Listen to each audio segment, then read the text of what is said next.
And good evening, everybody, and welcome to Going Nuclear, full blown coverage of the land. I am Ethan Greenberg here with you this evening, another fine Thursday evening. We had been scheduled here to have quarterback of the Ottawa Red Blacks in the CFL, Dustin Crum, a former Kent State quarterback. We will wait here a little bit to see if Dustin is able to come on. If not, we'll pivot here a little bit. And in the meantime, let's talk a little bit about some of the things going on in Cleveland right now. The Guardians begin a 7-game road trip, sitting just 2 games behind Minnesota for first place in the AL Central Division. They are managing to stay afloat despite I guess, what you would call a lackluster season.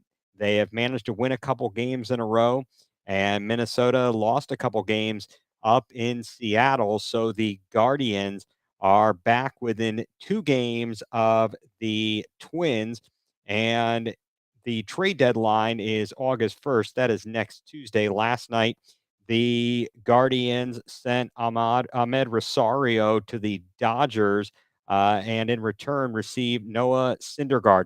Syndergaard has actually had a pretty good career, or at least at the outset he did. But injuries have set him back. He's 30 years old. He's been dealing with a blister, some problems with his finger. And at this point, he is scheduled to make his first start for the Guardians on Monday in Houston when the Guardians take on the Astros.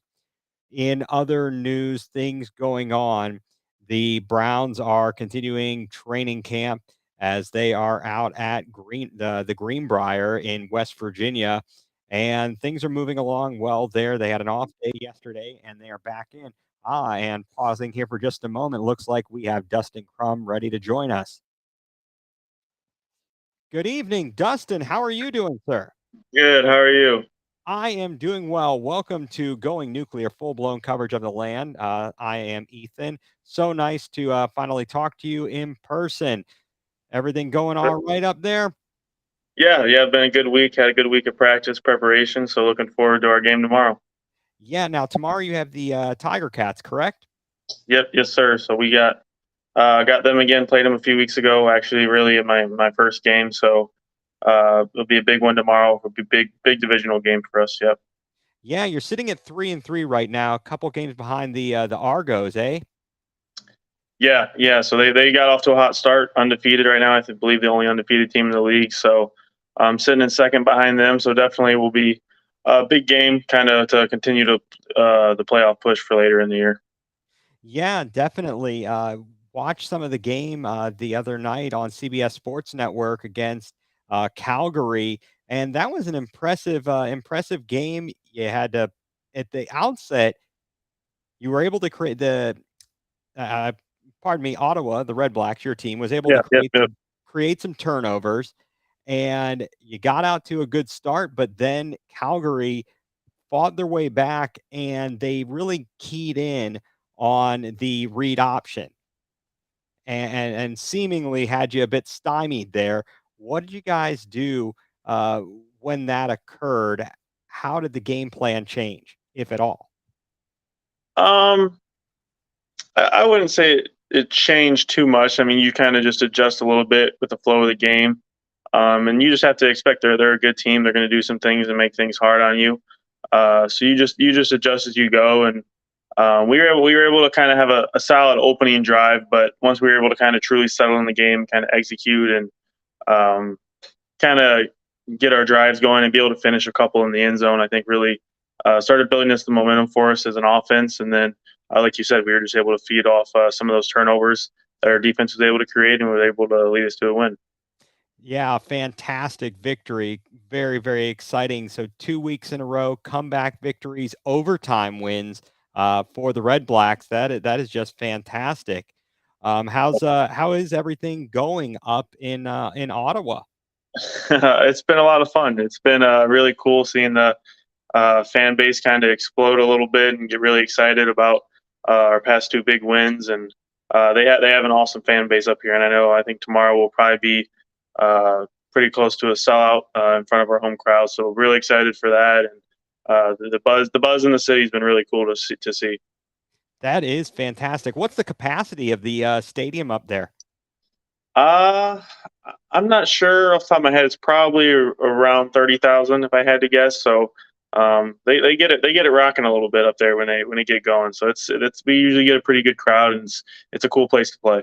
Real nice. So probably about a little bit bigger than Dick Stadium. Yeah, yeah, probably a little bit. Pretty similar though. Pretty similar. I gotcha. I gotcha. Well, Dustin, again, thank you so much for coming on with us. Really appreciate it. Um, Thanks. I mean, this is a fantastic story, and I wanted to kind of go backwards and build from where you came from to where you are today. Uh, you come from Grafton. You Yeah. played high school football at Midview and then college at Kent State. So when you were in high school, were you just a were you and I didn't see this anywhere in particular, but were you just Yeah. a one sport athlete or did you play multiple sports? So I played baseball up until my sophomore year. My sophomore year was my last year of baseball. Then I played basketball all the way through to my senior year. But I was a little banged up usually from football season, so I missed quite a bit of time with basketball. So I believe I only my senior year I only got to play a few games, and then missed a little bit of time sophomore and junior year, but had a lot of fun doing that. And honestly, wish if I could go back now that I could have played baseball all the way through. It was hard, kind of going back and forth. Obviously, being a quarterback, going from throwing a baseball to a football, but just enjoyed those sports as well so much. And you only get really one chance to play them with all your friends and guys you grew up with. So I always recommend guys to stick with multiple sports if they can. That is certainly a high achievement to be able to play the multiple sports and it's a real balancing act, Yeah, and it is. and especially like you said, getting banged up playing a sport like football. Yeah, Uh, that's got to be a bit of a challenge. And so you played multiple sports, but you ended up going down the road of football. And when you were playing at Midview, what were your goals from respect of okay, I want to go to a Division 1 school, or was it simply I'd like to go to the next level and play, whether it's at a D1 school or a Division 2 or even a Division 3. Where was your thought yeah. process on that? Um, I mean, honestly, when I first got to high school, my biggest goal was just to be successful at that level, and be a part of a really good high school football team. I grew up in that town, really small town, and take a lot of pride in their community and their team. And my dad coached there my whole life growing up, so it meant a lot to me to win there and have success there. And then, like you said, for college, I definitely knew I wanted to play college football and I wanted to play at the highest level I possibly could. I didn't realize kind of or know what that level would be like or look like until after my sophomore year. I had a pretty good season when I was all state my sophomore year and started getting recruited a little bit by D1 schools. So after that, I thought there was a good chance I would get to go play D1. But then I actually I got recruited by a lot of Power Five schools and really almost pretty much every school in the MAC, but none of them kind of pulled the trigger on me and wanted to offer me. I was kind of just one of the guys on their board, but not their top guy. So I kind of always would be like, "Hey, if this guy doesn't commit, we'll call you or something." And it was always never got that call, never got that call. And then finally, kind of Kent State actually came around my sophomore year and talked to me a little bit and was did that they their perception kind of was like, hey, if you're still around, we're definitely interested, but we don't know if we'll be able to get you if like a bigger school comes around. And then kind of lo and behold, my senior year, no one had offered me, and Kent kind of came in right around the start of my senior season, and offered me, and I committed the same day. It was my only offer. It was the only school that believed in me enough to take a chance on me, so I was extremely grateful for that, and I will always be loyal to Kent for that, and have a lot of thankfulness and gratitude to that school and to that coaching staff that offered me and all those people. Right, and that's an interesting point that you bring up there because you did specifically mention the coaching staff that offered you because Yeah, you get offered, if I got the timeline correct, and correct me if yeah, I'm wrong, you had, it's Coach Hayes, right, or Coach Haynes? Haynes, yeah, Coach Haynes, Yes, yep. Coach Haynes, and then he leaves. He went to now was this is when I believe he went to Purdue, correct? Or Um, was that the he, prior? That was maybe that was Coach Hazel was the one that went to Purdue. Coach Hazel. Haynes, when he got fired, he Ah, went to Michigan State. Yeah, okay, okay. I was getting people confused there, and yeah, I yeah, should be on top of my game here. This is bad. This is a bad look here, Dustin. Um, but but then Coach Lewis comes in, yeah, and Coach Lewis, he has a history with you, and now he knows who you are. Um, yeah. but you didn't go into camp as the number one, No, no. and you had to find your way through to make it into the to be the starter. And once you got there, it was just it was liftoff. It was Yeah, countdown. It was liftoff. What was that process like? Having to kind of come up through the roster, and then once you get in the starting position, not let anybody supplant you from it. yeah. It was definitely a lot of adversity along that road. Like you said, Coach Lewis knew who I was already. He actually was at Bowling Green when I was in high school, and I met him through recruiting and all that. But they were one of the schools that didn't offer me, didn't end up pulling trigger on me. And he came in, and first thing that kind of happened was obviously a new head coach brings in their guys and all that. And I ended up losing that quarterback competition the first year, and that was kind of right when the transfer portal was kind of starting up and everything. And I ended up staying and sticking out. I got kind of bet on myself a little bit, and um, I kind of held myself accountable a little bit, and knowing that like I left the quarterback competition too close, even though I felt like I may have done enough. That it was too close at the end of the day, and I should have been so good that he had no choice but to play me. And that was kind of my mindset going into the next off season when I ended up winning the job out and getting on the field. And whenever you get that opportunity, I've always kind of one of the best approaches or best I guess people to look at for that is Tom Brady. Obviously, when you get that opportunity to get out on that field, you have to take advantage of it and never let anyone take you off again.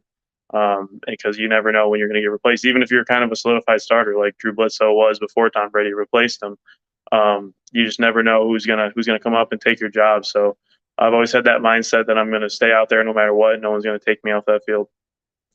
Right, and you mentioned it was just the start of around that time, the transfer portal, and I know it was even a couple years later as you were reaching the end toward the end of your Kent State college career, the the NIL started to come into play.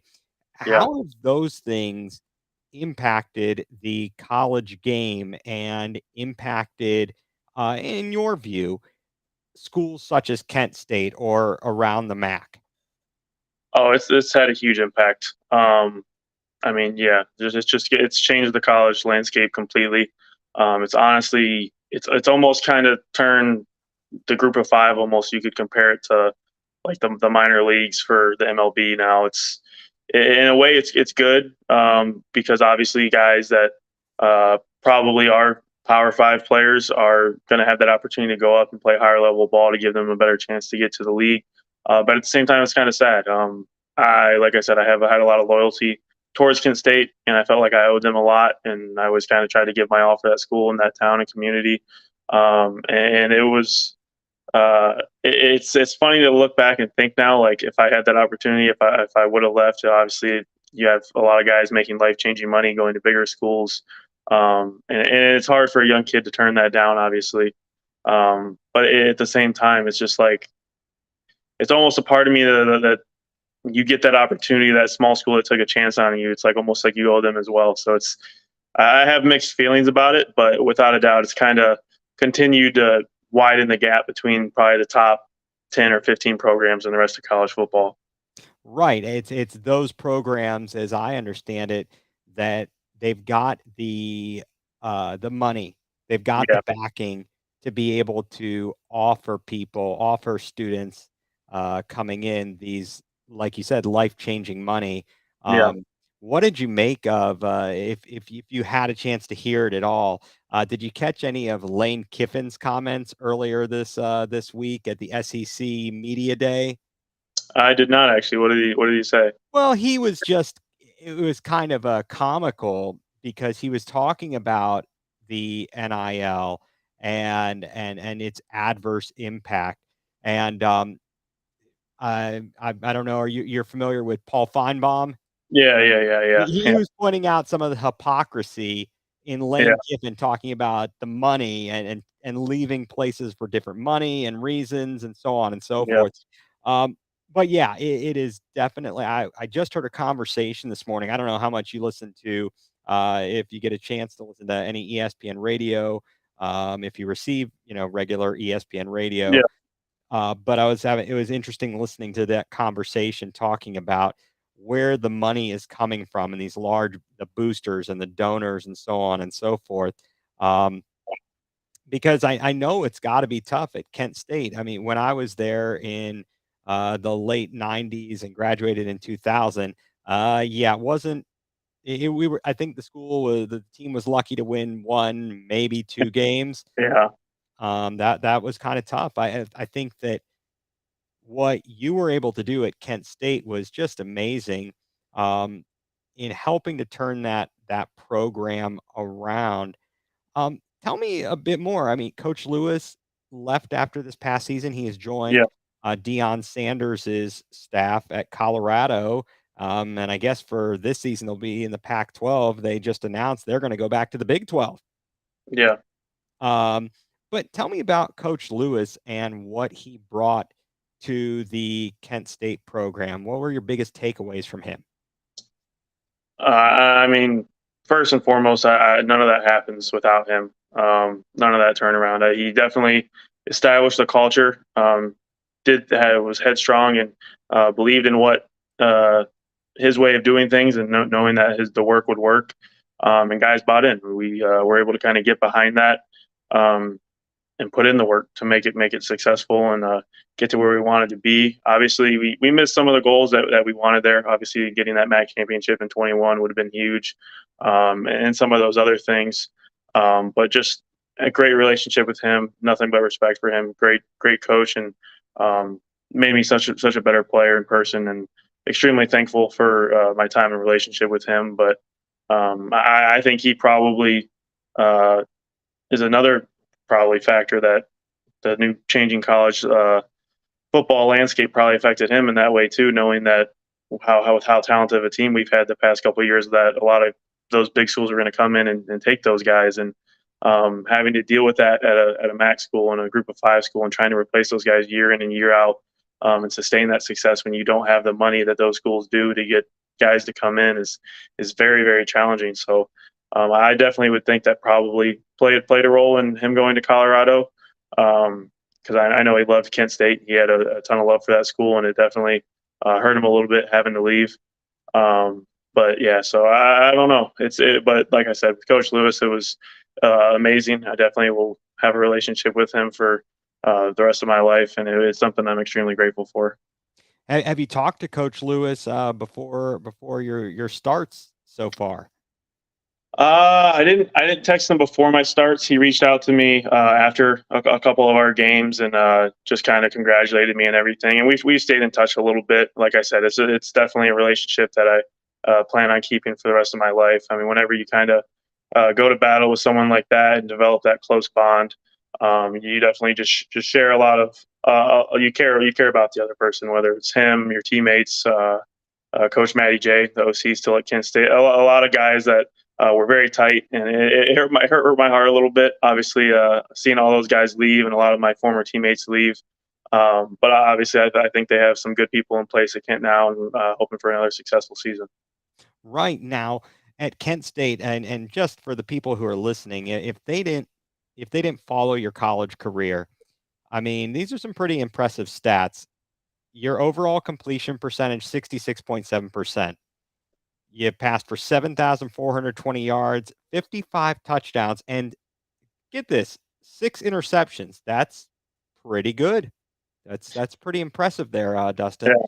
And not only did you have that, 2,071 yards rushing, 24 touchdowns, 12 of those in your final season at Kent State.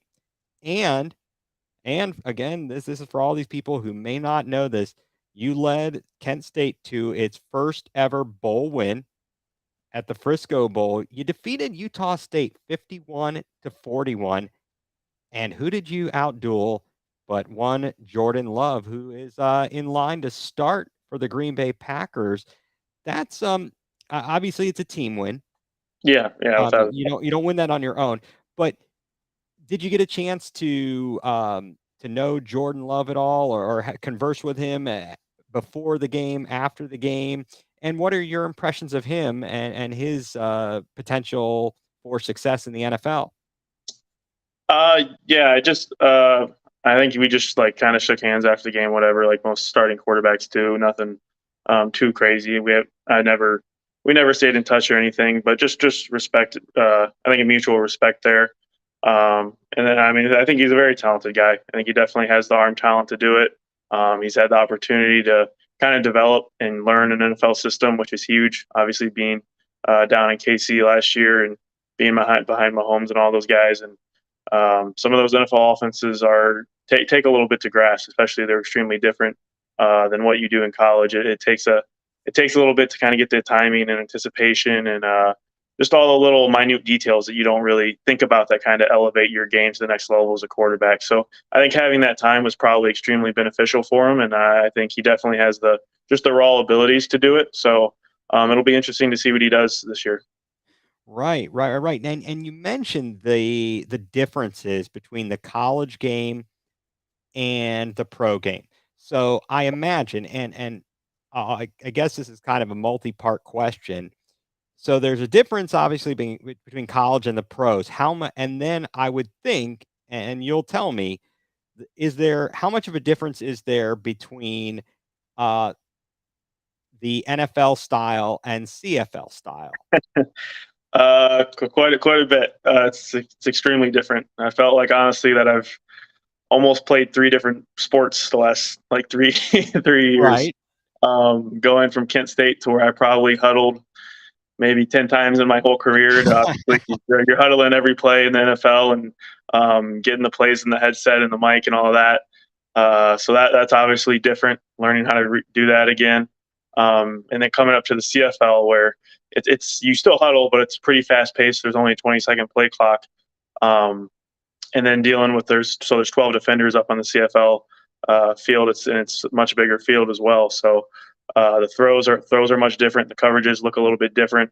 So just being able to learn how to kind of recognize defenses and adjust your um, throws a little bit is quite a bit. Because I mean, when I first got up here, you go to throw like a 10 yard out, and you're used to kind of just lasering it, and it gets there, and it's all good, and you're used to it. Then the first time you come up here on the much wider field, you throw it, and all of a sudden it goes right into the turf, and you're just like, okay, it's a little bit longer throw than I thought. So you definitely kind of have to adjust to that and get used to it.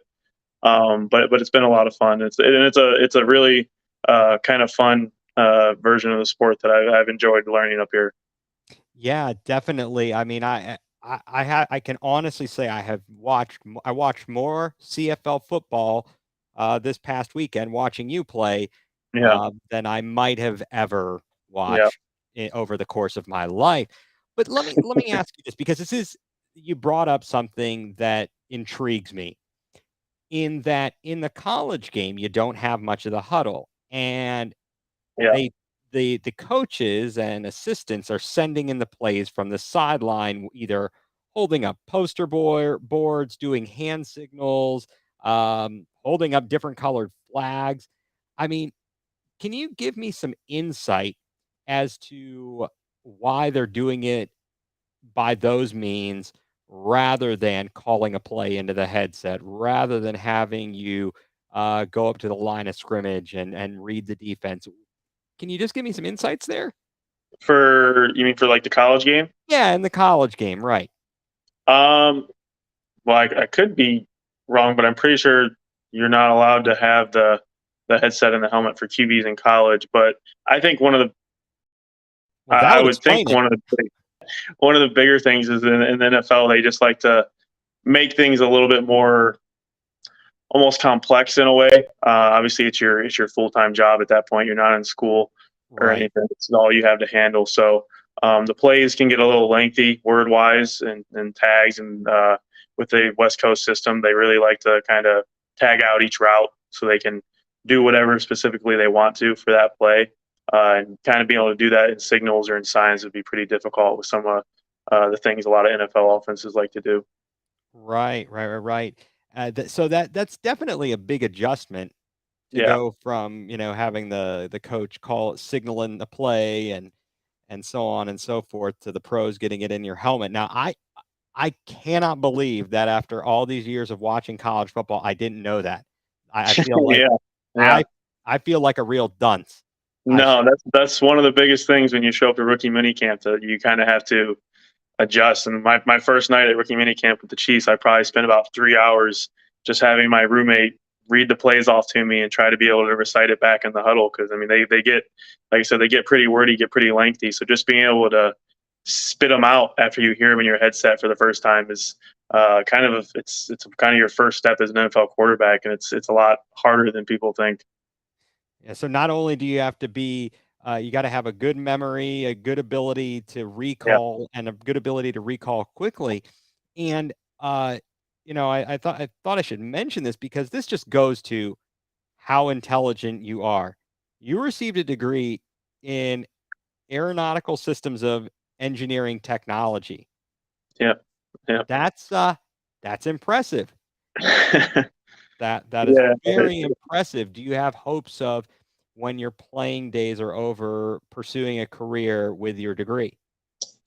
possibly. I'm definitely interested in it. It's something I did. I kind of had like a little internship type job last off season.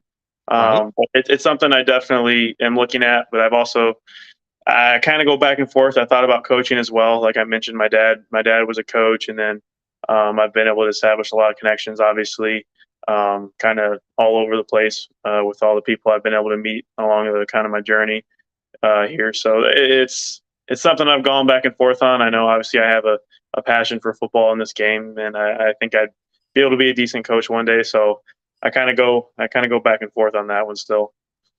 Well, it's definitely a tough decision, but I guess the good thing is you've always got your education to fall back Yeah, on and your what you were able to achieve in the classroom.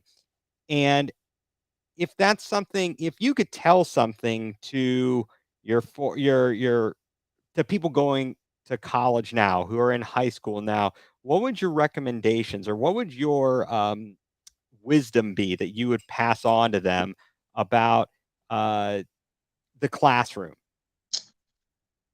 I would say don't sell yourself short. Don't if you think you're going to be interested in something or like something or whatever it may be, don't just not do it because you think it might be too hard. If you truly apply yourself to it and study and do what you need to do, I think you can find a way. Just kind of be resourceful. And at the end of the day, like hold yourself accountable and just be able to manage your time a little bit. I definitely, I can tell you right now, in a lot of those engineering classes, I was far from the smartest guy in that room. There was a lot of really smart classmates I had that were much smarter than me.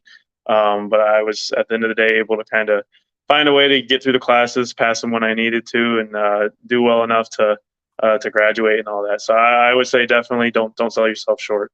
Well, yeah, and definitely don't sell yourself short because it's an accomplishment. I had a Yeah, college classmate and a dorm mate when I was at Kent, and he was a funny guy. He was a very funny guy, at least to me. But yeah, I had never heard. He's like, you know what they say, Caesar for degrees, and it in a way he's not wrong yeah, yeah, because you want to do your best. You don't want to yeah, slack and get a C, but if you're doing your best, if you can pass the class, if you can get through it, there's a lot of stuff I think that you probably have found you knew how to play football, but you went and you yeah, had to learn on the job. yeah. you had to be taught certain skills, and I think that applies to most of our careers. I can get a 4.0, but I can go into a job and it has all those particular things I need to do there are specific to that job. So, uh, yeah, don't sell yourself short, I guess, point there. Exactly. Um, so did you enjoy your time at Kent State? I know we were there a few years Yeah. apart. What dorm were you in? I was in. Well, I stayed in a few different ones because obviously football, we stay up there in the summer. Right, Um, right. the one I spent the most time in was Koontz, so try towers. Okay. Um, I believe one summer I was in Prentice Hall, and then I spent a camp. We did camp in the dorms as well. The one year I was in Eastway, so Okay. I was in 3 or 4 different ones in my time there. But yeah, loved my time there. After I moved out of the dorms, got a house with a bunch of teammates, and just Nice. really enjoyed it. Have had a bunch of friendships and relationships that'll be with me for the rest of my life, and wouldn't change it for the world. Yeah, I completely agree. I enjoy the fact it's amazing with social media these days how you can stay in touch with people and at least know what's going on with them. Yeah, And then they're there, and it's really a wonderful resource to have. You never know who you've come in contact with that can be a friend, someone to turn to when, whether it be professional, personal, or otherwise. yeah, yeah. Um, but let's see. Okay, so more Kent State questions here. Uh, favorite place to go eat off campus? Oh, that's a hard one. Ooh, Taco tacos, I'm a big Mike's Place. Italian guy, so I like Belleria was one of my favorites. Uh, Okay, and then I like breakfast food a lot too. So Mike's Place obviously was a go-to, and then there was a couple others. Over Easy, one of the newer spots that opened just a few years back. I think actually in my time okay, at Kent was a good one. Um, okay. yeah, so there was a few different spots, but me and my roommates definitely were always hitting up different places trying to find the best deals. You know how college how college kids do it. Oh, I do. I do. Yeah. My favorite used to be I think it was Tuesday nights, the cheap pizza from Loft. Oh yeah, yep, yep. That was good times there. Yeah. Kent State definitely. I was in a dorm that's no longer there. I was in Terrace Hall, Okay, yeah. and so I spent some time in the cafeteria up there because I'm trying to think. Where Prentice Hall is. Is Prentice Hall, or was it, or is it the all male dorm? Say that again. The Prentice Hall, is that where the cafeteria was located? There is a cafeteria in the bottom of Prentice. Yeah, it was the hall that's like right behind Right the Mac behind. Annex. Right, right, and that Yeah, used to, and when I was there, that was the all-girls dorm, and then across the way, um, why do again, I'm having a complete brain cramp meltdown here as to what these places are. It's not like it's only been 25 years since I've been there. I don't understand it. I just don't understand it. Um, well, so you had some time after college, you went to the scouting combine. Can you pull back the curtain a little bit and for us folks who've never been there and all we've seen is what's on TV, um, what about the scouting combine? What's more than meets the eye? um, I would say the off the field stuff, the schedule of it. It is extremely stressful because you're just going really nonstop from the second you get there to the day you leave. I mean, most of your days you're going from about 6 a.m. till 10 or 11 p.m. at night, and you're doing whatever it is, whether it's waiting in line for hours to get your medicals, to get your MRIs, your X-rays. They run about every kind of cognitive, personality, behavior tests you can possibly imagine. Um, all of it. Really, any test you could think that you could analyze a person is ran there. And then you get to do all that for like 3 days in a row, and then you get to finish off your night doing like 2 hours of interviews where you're basically, unless you're doing a personal private interview, which they do, is usually kind of the top round guys.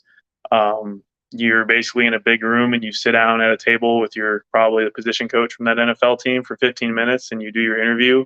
You shake his hand, you literally stand up from the table, and there'll be a scout from another team. And in about 2 seconds, you're sitting down at another table with another team, and you do that for 2 hours straight. And then you kind of finish, and you're just like, okay, what did I even just talk about, or who did I talk to? It's your head's spinning for about 4 or 5 days, and then you go out on the field and you have to perform the best you've ever performed in your life physically. So it is a little stressful, but it was an awesome experience. Got to meet a lot of guys, and just kind of rub shoulders with a lot of people that I've looked up to my whole life, and then obviously like just kind of get in that stance in your 40 and kind of just look down that lane and kind of think a little bit about all the guys that have ran there before, all the guys you've watched on TV do it for years and years and years before you. Was a pretty surreal experience. Wow. Wow. That I mean, the whole process I'm Yeah, overwhelmed just listening to it. yeah, it's a lot. I mean, there was guys. I've been lucky. I've never had any super serious injuries, so I believe they only gave me like one or two MRIs and like an X-ray. But I mean, there was guys who have kind of like maybe had a knee surgery and a shoulder surgery or two or three surgeries in their college career, and I mean they were at medicals till 10 or 11 o'clock at night, getting like 5, 6 MRIs, like 7, 8 X-rays, like basically it's an all day thing, and so it can be a bit much for sure. Yeah, that sounds like that. Now, you talked about the types of questions, and you hear people who've gone to the scouting combine and um the stories you hear Yeah. about the questions that they are asked. Did you encounter any, shall we say, interesting questions? And if so, what was the most interesting question you were asked? Um, I didn't have any too crazy situations. I feel like usually kind of the crazier stuff kind of happens more in the private interviews, which I didn't have as many of. Right. Um, that's usually when you get all the weird stories that kind of come out. Um, so I didn't have anything too crazy. The strangest ones I would say is kind of like when they just kind of, it's almost like an interview, but they just skip everything and will just kind of straight start asking you just random questions off the wall as soon as you sit down. Like you kind of skip the little introductory phase. So that was a little weird at times doing that. And then after that, it's usually, especially as a quarterback, it's just X's and O's. Like they'll say, "Hey, you got cover four. Give me one of your favorite cover four beaters from college. Break it down for me. Install the play for me, or something like that." So usually it's mostly X's and O's, or like some teams will pull up some of your tape from college and ask you to break down the play, what your read was, kind of your decision making process, and some of that. So. And some of that was fun. I enjoy that as an X's and O's guy. So that part wasn't too bad. Do you ever sit down and watch other games, watch NFL games, watch other CFL or college? And can you basically, let me ask this way, can you basically pull what Tony Romo does when he's watching, when he's calling a game and he's calling the play? Yeah. I don't think at the NFL level, um, when he's calling out the plays, I don't think I probably at his level. Obviously, he was in those systems for a lot longer. And to be honest, the NFL is kind of a big copycat league because everyone probably coached under one another at some point. So the systems are extremely similar. And he's probably played for a lot of those guys as play callers or guys who coached under the play callers he played for. So he kind of knows the way those systems are ran, probably to a higher degree than I do. But there's probably quite a few college offenses nowadays that I could probably sit down and give you a pretty good feel for what's going to go on. And then CFL wise, kind of in its own way is a little bit of a copycat league, but obviously it's a different game than the NFL. So you'll see a lot of the same concepts or schemes run up here as well. But yeah, teams will get pretty creative up here as well. So I'm still kind of learning about some of the ins and outs of the league up here. Yeah, and you're doing all right so far. You've pretty good passer percentage, 63 of 92 completion, 664 yards, 26 rushes, 264 yards. So you got two passing touchdowns with three picks, but you had two touchdown passes and no picks in the game against Calgary. Yeah. And so you've had a few rushing touchdowns. When you went to the draft combine, went through the process, did you get a lot of feedback? And do you think it was on the money? Was it, or do you think that I don't know? Do you think you were judged fairly? Um, to a degree, I think, and it's a big problem. I think why you see so many, not so many, but I guess you see a handful of guys that get drafted so high that really don't pan out even a little bit nowadays. Is the NFL kind of falls in love with hype and potential, what they could be versus what they actually are as a quarterback. So you'll see guys that, yeah, you can roll out one way and throw the ball 70 yards in the other direction, but what are you going to throw that kind of pass one time in the entire season? What about every other play for the entire game and entire season? So there's a lot more to it than just kind of flashy looks or different kind of things, and that's what makes a lot of quarterbacks great. I mean, if you look at Peyton Manning, his last year, he went and won a Super Bowl, could probably throw the ball about 45, 50 yards that last season, couldn't throw a spiral to save his life. But just being able to be accurate, being able to throw with anticipation, timing, and knowing what a defense is going to do is all you need. So it's more to me. I've always had a greater admiration for that side of QBing and that side of play versus um, guys that per se can throw the ball 75, 80, 85 yards in shorts and run a 4.5. Because everyone, it's truly, I think guys are just trying to chase the next Patrick Mahomes. And I think what people, and being in that room with him, I think what people don't realize is he's one of the smartest quarterbacks I've ever been around in my life. He takes his film study and everything extremely seriously, and he's very habitual with it. And that's a big part of what makes him great. It's not just his ability to make some crazy throws. So it's not just all raw talent at the end of the day.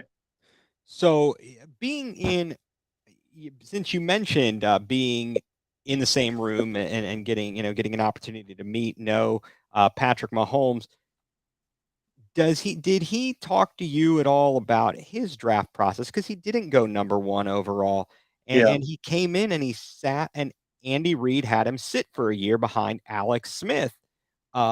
Whereas if he had gone to a different team, a team that wasn't as good, maybe picking in the top five or that year, he may have gone, been inserted immediately as the starting quarterback. Um, I mean, did he discuss any of that experience with you? Um, a little bit. Kind of. He just kind of touched on a little bit of some of the teams he talked with, and I think the biggest thing he felt was like I think when he knew like he talked about when he after he met with the Chiefs and Coach Reed and everything, he knew like if it got to the point where he was still around when they were picking that he knew they were going to take him. So I think he felt kind of pretty comfortable with the Chiefs even in the pre-draft process, and to me, it kind of the way he put it, it almost seemed like he was kind of excited to have that opportunity to play for Coach Reed, and um, was kind of enamored with that a little bit. So, um, but like I said, the biggest things with him was just kind of his day in and day out process was pretty cool to see that. Like I said, it's not just his ability to throw sidearm or no look passes. It's a little bit about his process and the way he goes about things on a daily basis. Yeah, and what were your thoughts about Arrowhead Stadium? Not Burrowhead. Let's not get this wrong. Not Yeah, Burrowhead. yeah, yeah. Arrowhead.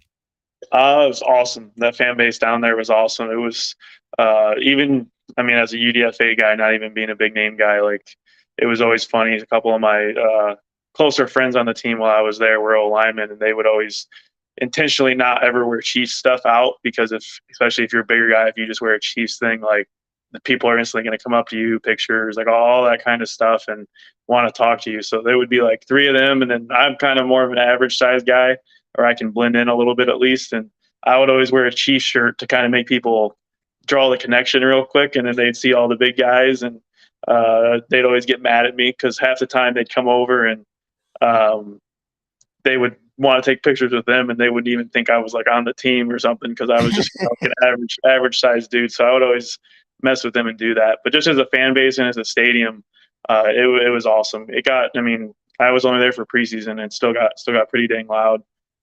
So it's a cool place for sure. That is fantastic. And I read here, found some stuff, and I saw that you were training alongside Kenny Pickett. Yeah, yeah. Uh, And Kenny's a great guy. Yeah, so Kenny Pickett, he came into a pretty decent situation there in Pittsburgh. And it wasn't exactly he didn't light it up. Let's put it that way in his rookie season, but I think he did what needed to be done.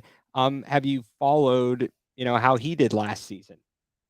yeah. I definitely did. Me and Kenny developed a great relationship, and I had a lot of fun working with him and training with him. Still friends with him. Still reach out to each other every now and again.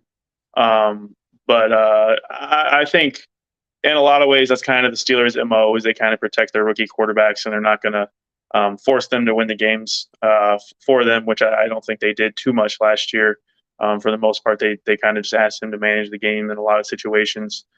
So I'm excited to see what he does this year when they probably open it up a little bit more for him and see how he develops and everything with that. I think he definitely has the potential to be a really solid and good NFL quarterback. So I'm excited for him. Obviously, a lot of people back home probably are cheering against him, being from around Cleveland. But he is a great guy. At the end of the day, he's a great person, no matter what uniform he's wearing. And like I said, I had a lot of appreciation for how hard he works, and just like I said, a great dude to kind of train around and be around.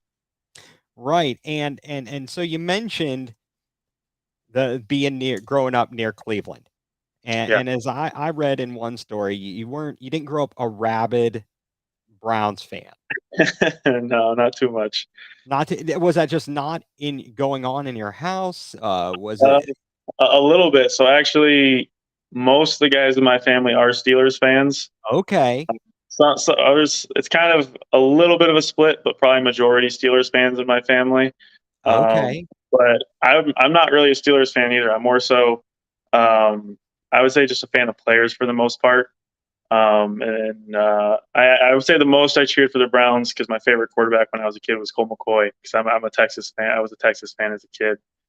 So when he came to the Browns, I was kind of an honorary Browns fan there for a couple of years. But I liked kind of more so watching quarterbacks or players when I was a kid. So like Drew Brees, Kurt Warner, just some of those different guys, Peyton Manning, all those kind of guys. So I would say I more so was a players fan than a certain team. Right. Now, um, is there any former quarterback that you kind of looked up to, would want to model your game after?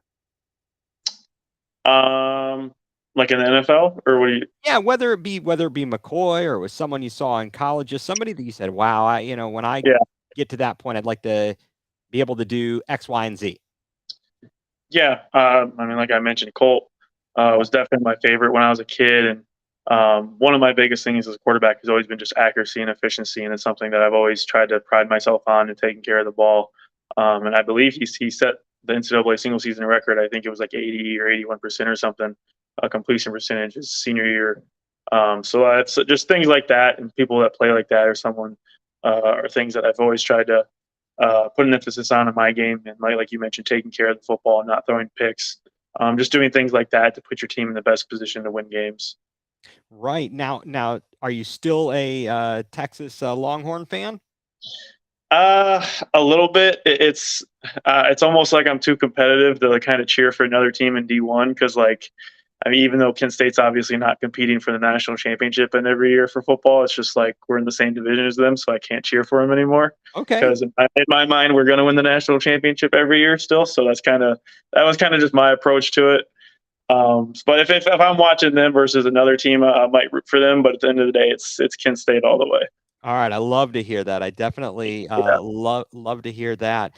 Um, and can making the trip to now in the CFL, and you're getting an opportunity there. Would you hope for? Well, I guess I have two questions. One, would you hope to get another shot at an NFL training camp, getting on in the NFL, or are you like, you know what? If I never got another chance in the NFL, I'd be okay with that. Um, I would honestly say, even if I got the chance at an NFL training camp right now, I don't know if I don't think I would take it. Like I said, I do enjoy the game up here a lot. Um, and you can still make a great living up here, especially as a quarterback playing. And I just, at the end of the day, I enjoy playing the game, and I think it's just the competitive edge in me where if I can be out here starting and be a franchise guy, and um, it's almost that loyalty factor again. Just kind of having so much meaning to me being able to play for a team in a community that supports you as well as you kind of giving your all for them. Someone that bought into you and believed in you to give you an opportunity to get out on the field, and just giving kind of everything you have back to them. So just kind of like I said, that competitive edge and that loyalty a little bit. Like I would be perfectly content playing up here for my career, and then I would love to do that honestly, versus going and sitting on a practice squad and kind of just being sitting around in the NFL for whatever, if it's a 2 or 3 year or 4 year career down there. Right, right. How are training camps and practices different there in the CFL than what you experienced for Kansas City last year? Because I listen to a lot of sports radio talking Browns, Yeah, and they talk about, and so obviously I understand that times have changed from what yeah. they used to be, and how hard the practices are, and how much you can practice. How big of a difference is it between the CFL and the NFL? I would say, I mean, football wise, there's not a huge difference for me. Um, the Kansas City training camp was definitely a lot more challenging just because of how difficult Andy Reid's offense is. It was extremely stressful just trying to install, whether it was 30, 40, whatever plays it was a night, and kind of just being able to make you take advantage of your whether it was 2 or 3 reps for the whole practice or whole day of that next day. Versus up here where the offenses are still complex. It's not like there's not anything to them, but they're not quite as challenging as Coach Reed's was. So that aspect was a little bit easier, but physically demanding wise and all that, I would say it's similar. Um, KC and Coach Reed are known for kind of running one of the more physically demanding camps, I believe, in the NFL. So it was challenging, but I would believe we this past offseason up here in Ottawa for this camp, we were working pretty hard. So it wasn't by no means an easy camp. And then outside of the football, obviously it's a little different. We don't have the endless money that the NFL does, but we still have pretty good facilities and a lot of good support staff and a lot of people that help take care of us. So it was still a pretty good experience. I gotcha. I gotcha. Yeah. Um, and this is something, and again, please enlighten me because I'm just, I Yeah. can't, I've never found this answer, and it boggles my mind. Okay. So here's my theory. I'll go into it with that. When you go to college, you learn a skill set to do a job. Yeah. But if you're playing football, why are, like, for example, why the biggest thing that I notice is why are the hash marks farther apart in high school than in college, and in college than in pro?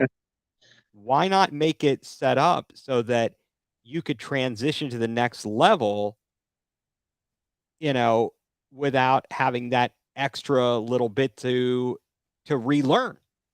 Yeah. No, and it does change the game. It changes the way defenses kind of adjust to formations. Usually in the NFL, it's much more kind of personnel based with the way they set their defenses, where college and high school, it's more field strength based. So you kind of have to do adjust to that a little bit, realizing that at the NFL level. But that's a good question. I'm not sure what the theory is behind why they're all different. And then it's even like they even I believe they changed the hashes up here in the CFL too. The last couple of years they made them kind of closer together, like how the NFL are, because they used to be wider. But I don't know what the main reasoning is behind why they have all the hashes set at different distances. Yeah, it defies logic for me when like I said, like I framed it out, you're supposed to be trying to train for the next level, yet you're adding another hurdle for Yeah, people to have to overcome. But to your point, obviously you talk about how you handle that the where it's a personnel thing, a player strength thing versus so on and so forth. yeah. Um, and let's see here. So Ottawa, are you drinking a lot of Tim Hortons coffee? I'm actually not a coffee guy, so I don't drink Tim Hortons coffee, but we usually have donuts in the offices for our walk through day before the game, and it's usually some Tim Horton donuts, and they're not too bad. I won't lie, they're pretty good. Yeah. Are they turning you into a Senators fan? Yeah, I mean, I'll always support the local Ottawa teams for sure. I'm not a huge hockey guy. I've always enjoyed because I obviously grew up by Cleveland. I went to some Monsters games and everything, and I always enjoy going to them. But I don't know. I guess it's hard for me to appreciate it as much as I do some of the sports I played because I don't know the strategy or X's and O's of it as much. I know obviously most of the rules and how they keep obviously all the basics. But yeah, I'm not as in tune with the game, so it's harder for me to kind of watch it on TV. But they are a great time to go, so I would love to go catch a game this year if I can. Yeah, it's just what's amazing is that how long it's been since a Canadian team has actually won the Stanley Cup. It's been since 1992 when Yeah, Montreal crazy. beat LA. That's wild. Yeah, and Isn't that they love their hockey up here too, so it's kind of a travesty. it is. It absolutely is. Um, did you now here's a key question. We talk a lot about food on this show. Um, how was the barbecue in Kansas? Are you a barbecue fan? If so, how was it in KC? Fantastic. It was very good, and that's I will say those people take a lot of pride in it because every time we did like a rookie meet and greet thing, or we just run into fans, they'd always ask like, "Oh, what barbecue spots have we been to? Oh, you got to go to this bar." It was usually the first thing that came up in conversation. So they love their barbecue down there. But I will say they back it up. There's some pretty good spots. Definitely had some of the best barbecue of my life down there. Yeah, I would say, I mean, even to a lesser extent, I'm in Richmond, Virginia now, but I Yeah, can't find a deli sandwich like I can find in Cleveland. yeah, yeah, yeah. Whether you go to Slyman's or Jack's or Corky and Lenny's, can't find anything like that down here. It's Yeah. kind of it's a sad thing. So I always have to hit that up when I go. Now, do you still follow the Cavs and the Guardians? I do. Yeah, yeah. I've been tracking their seasons. You can't really catch games up here too easily. Yeah, you can't But catch them in Cleveland either because there's all these. yeah, it's hard. But I do follow. I was following the seasons. Yeah, for sure. Yeah. What do you think about the trade of Ahmed Rosario and getting Syndergaard? I don't know. I mean, it seems like Syndergaard's been struggling a little bit this year, but definitely, obviously, to me, I think pitching's always one of the biggest factors to being able to make it to the playoffs and make a playoff run. So it'll be interesting to see how it works out for them. I mean, most of their moves have panned out for them the last few years. They've done a pretty good job handling their personnel. So I got some confidence in them. I think they'll make a run here at the end of the year. Well, amazingly, they're only before you hopped on. I was just saying they're still only 2 games out of first place. Yeah, yeah, yeah. Which is crazy. They're in a pretty good situation in the division they're in. Yeah, who knows? You never know if you can get into the dance. Yeah, anything can happen. Anything can happen. And what do you think the Cavs prospects are this coming season?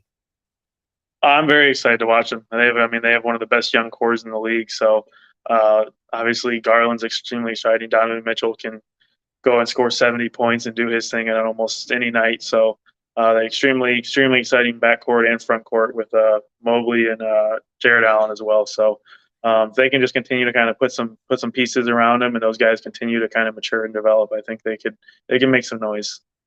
Okay, and When does the CFL season complete?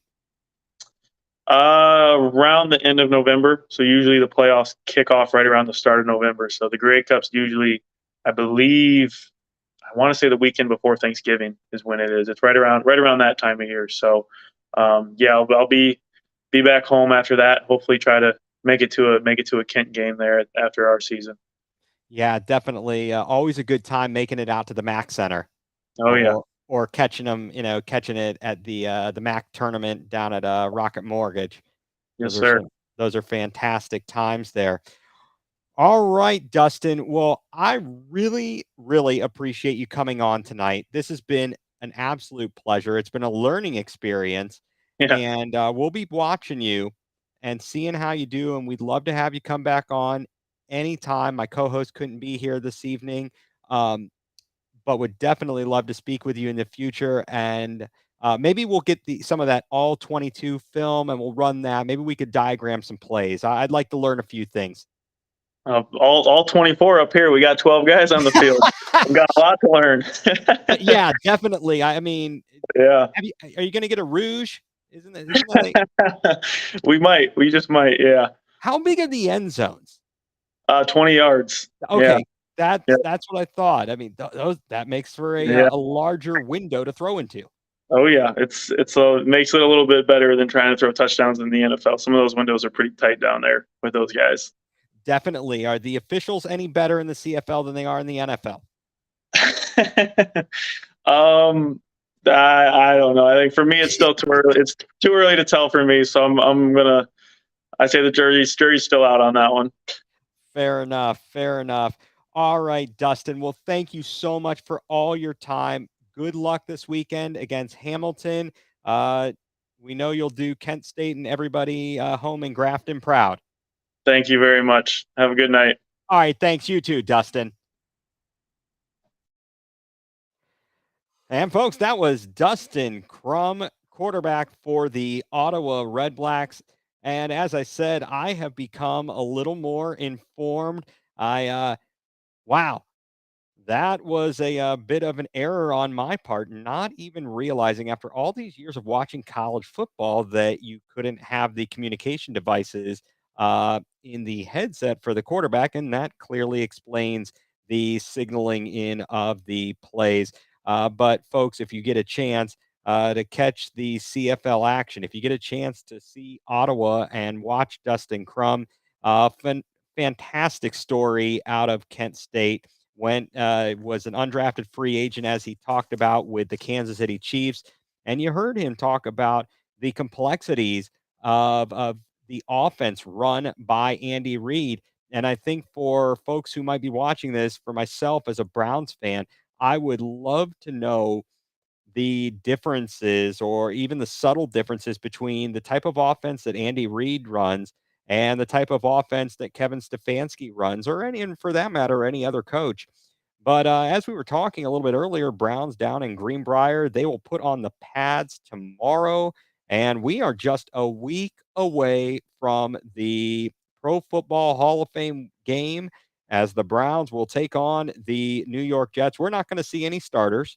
Pretty much as Coach Stefanski talked about, we probably will not see starters leading up to or in the Philadelphia game because they are going to have some joint practices in Philadelphia, and then the Browns will play the Washington Commanders at home and then on the road at Kansas City to take on the Chiefs. And that one will be interesting because, as mentioned quite frequently last preseason, the Chiefs trotted out Mahomes multitude of times in all the preseason games, really got a lot of playing time, whereas Kevin Stefanski did not do so. Now, of course, we're kind of referring to the prior years. Last year, obviously, was a bit of an awkward or a different situation with Deshaun Watson, the suspension, Jacoby Brissett having to design two different offenses essentially.